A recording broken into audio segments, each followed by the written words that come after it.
मागील 7 दिवसापासून गोसेखुर्द प्रकल्पग्रस्तांचे विविध मागण्यांकरिता आमरण उपोषण जिल्हाधिकारी कार्यालयासमोर सुरू आहे.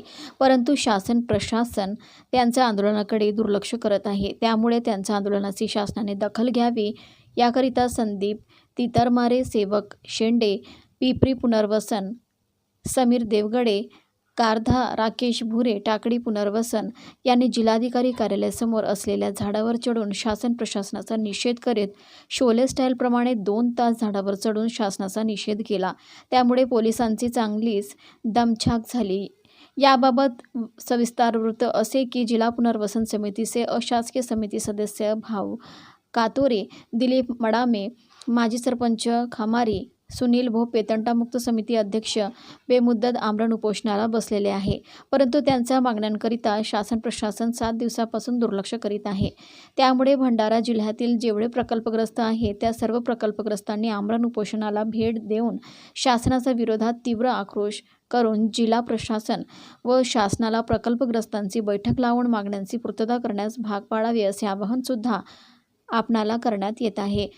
गोसेखुर्द प्रकल्पग्रस्तांच्या समस्या मागील 25 वर्षापासून प्रलंबित असून त्या समस्याकडे शासन मुद्दाम दुर्लक्ष करीत आहे. या प्रकल्पग्रस्तात बऱ्याच लोकांच्या जमिनी गेल्या, मकान गेले.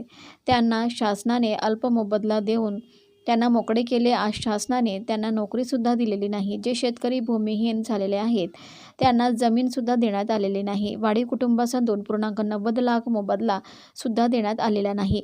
जे प्रकल्पग्रस्त शासकीय नोकरी लागले होते त्यांना सुद्धा नोकरी काढण्यात आली आहे.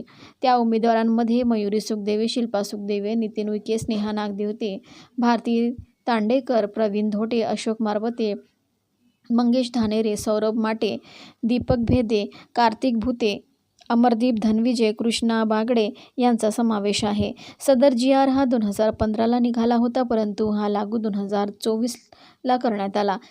याचा फटका वरील प्रकल्पग्रस्त नोकरी लागलेल्या उमेदवारांवर बसला. हे शासनाची दडपशाही आहे. जे आमदार खासदार कोणताही संघर्ष न करता ज्या मतदारांनी त्यांना 5 वर्षाकरिता सेवेकरिता निवडून दिले त्यांनी आपल्याकरता सर्व सोयीसुविधा लावून घेतल्या. परंतु जे प्रकल्पग्रस्त आहे त्यांच्या जमिनी गेल्या, घरे गेले, ते आज नोकरीसाठी वणवण भटकत आहे.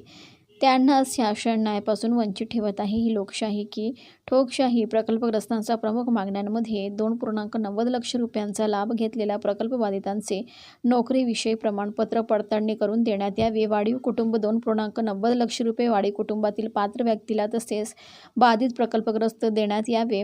3ऱ्या टप्प्यातील उर्वरित गावांचे पुरांमुळे भरपूर नुकसान होत असल्याने तात्काळ पुनर्वसन करण्यात यावे. 75% शेतजमीन गेलेली आहे अशा गावांचे शासन निर्णयानुसार पुनर्वसन करण्यात यावे.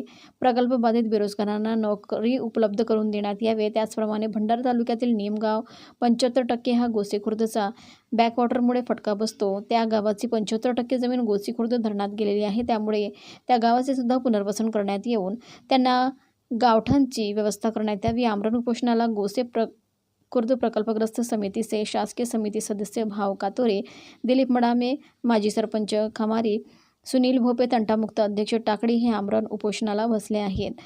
शासनाने तात्काळ जिल्हा प्रशासनाने दखल घेऊन आमरण उपोषण सोडवावे अशी मागणी करण्यात आली. यावेळी सामाजिक कार्यकर्ते संजीव बांभोरे, माजी समाज कल्याण सभापती चंद्रशेखर टेंभुर्णे, अतुल राघोरते, प्रमिला शहारे, रुपेश आतिलकर, मनोहर गाडवे, देवीदास ठवकर, दिगंबर गाडवे यांची प्रामुख्याने उपस्थिती होती.